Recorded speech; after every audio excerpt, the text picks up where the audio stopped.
Mabuhay, kamusta kayo, and welcome to another video.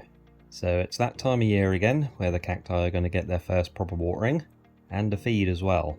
It is about the right sort of time now. I was going to hold off until April, but pretty much all the plants are awake and active now and wanting a drink. Just the indoor ones though, I'm not watering the ones in the greenhouse just yet. It's still pretty cold at night, so it's not a good idea to water those ones yet. But it's been lovely and sunny and pretty mild here recently. Temperatures during the day have gone up. Tuesday, Wednesday and Thursday are going to be nice days. Temperatures by the end of the week going down a bit again, but this is ideal weather now to water the ones indoors. And like I said, they're all pretty much active now. If you saw my previous videos, I've got quite a few plants in bud and others that have been flowering. So as I said, they're all going to be getting a feed as well. This is the fertilizer I've been using for the past couple of years, in granular form. The thing about this though is the NPK is pretty high. It's an 834/32 and it says to use 1 scoop of this per litre of water and use it with every watering. Now I personally don't. I use 3 scoops per 5 litres of water and once a month. I think using this at the amount it says every time you water is too much really, so I do use this sparingly. Right, got my 5 litre bottle, so I'll add 3 scoops of the fertilizer. Usually takes around 25 litres of water to water every plant in the collection, so I'll have to do this multiple times. Fill it up with rainwater. I'll show you why I use rainwater and not tap water in just a minute. I had to repair this water barrel over the winter as well. It started leaking around the tap and ran completely empty before I noticed. Good thing it was during the winter though, when not many plants needed it. If you're wondering what that white netting is for around the tap, that's just to filter out any bits of debris that might be in there. There's another net on the inside as well, attached to the pipe that goes into the barrel. So I'll let this water get up to room temperature as well before using it. That gives the fertilizer a nice amount of time to totally dissolve as well. So now I'm going to show you why I use rainwater instead of tap water to water the plants with. This is a TDS meter, which measures the amount of total dissolved solids in liquids in parts per million, or ppm. Now ideally the lower the ppm the better. It'll be softer and more acidic, which the majority of cacti prefer. The higher the reading, it'll be harder and more alkaline, which over time isn't really good for these plants as it's high in calcium. You can end up getting salt build-up in the pots and around the roots, which can impede how well the plant is able to take that water up. So in the glass on the left is rainwater, no fertilizer or anything, just pure rainwater.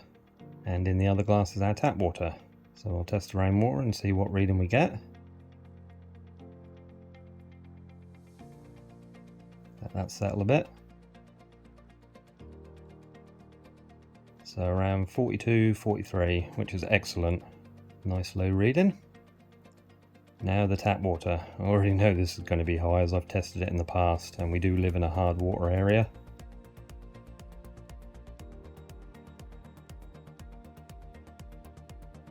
Yeah, look at that, 247. Way too high to be watering the plants with. And if you're growing things like carnivorous plants, watering them with tap water with this high of a ppm, it will actually kill them. But this is why I'd always recommend using rainwater for your plants if you're able to. It's much better for them. Right, let's begin watering. Water has got up to room temperature and all the fertilizer is dissolved. So everything will get a deep watering, and what I mean by that is I'll water them until it starts coming out of the drainage holes. I tend not to wet the body of the plant either, at least not when there's fertilizer in the water.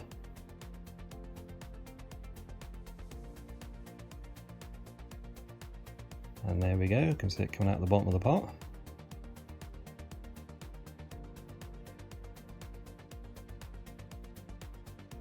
Next one.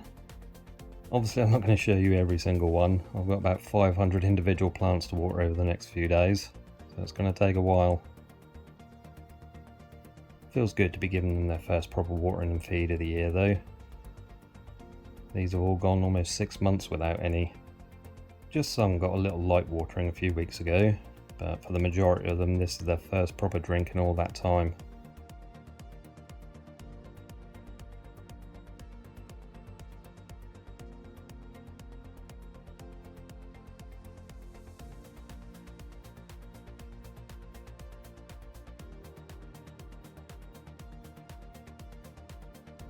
So not just the cacti, but my euphorbia will get watering as well. This Spina is actually in bloom, tiny little flowers.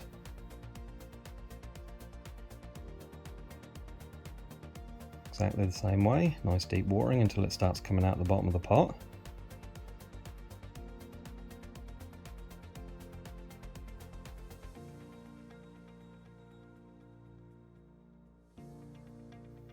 Another euphorbia. These haven't gone as long without water as the cacti have. I stopped watering these around mid-November, as quite a few euphorbia carry on growing into the late autumn and early winter. So yeah, it's going to be a busy few days watering everything. What I'll do as well is select a couple of plants to do a time-lapse with after they get watered. Hopefully that comes out well and you'll be able to see the plants expanding as they take the water up. And I'll probably add some before and after pictures of them after about 5 days so you can see just how much they've plumped up. I'll add that footage now if it's turned out good, so I'll be back with you in just a minute.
Well, that footage turned out better than I expected. Pretty happy with that.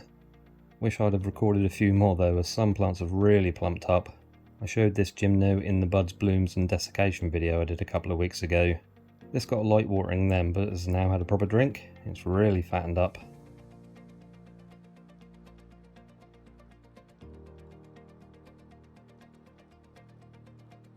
Same with this Euphorbia obesa. In that video it was quite shrunken around the base. Now it's had a deep watering, it's got a nice rounded shape again.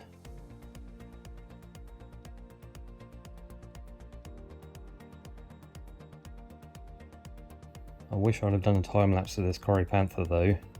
I don't have any pictures of what this looked like before it got watered unfortunately, but this was completely shrunken down, almost level with the rim of the pot, and now it's expanded to probably 3 times the size it was. So yeah, everything indoors has had its first proper watering and feed of the year. It's been almost a week since then and everything looks pretty good. Nothing has rotted out or split open from taking up water too fast, thankfully. As I said though, the ones in the greenhouse will have to wait a little bit longer for their drink. Still a bit too risky with how low the nighttime temperatures are at the moment. Nothing in here is super dehydrated though. I found some more buds forming on a few of them. Can just about see some buds beginning to form on this Rebutia Hoffmanni.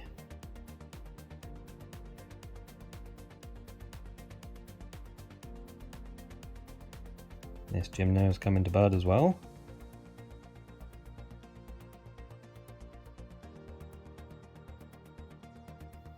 And even this one that had a bit of a fungus issue over the winter.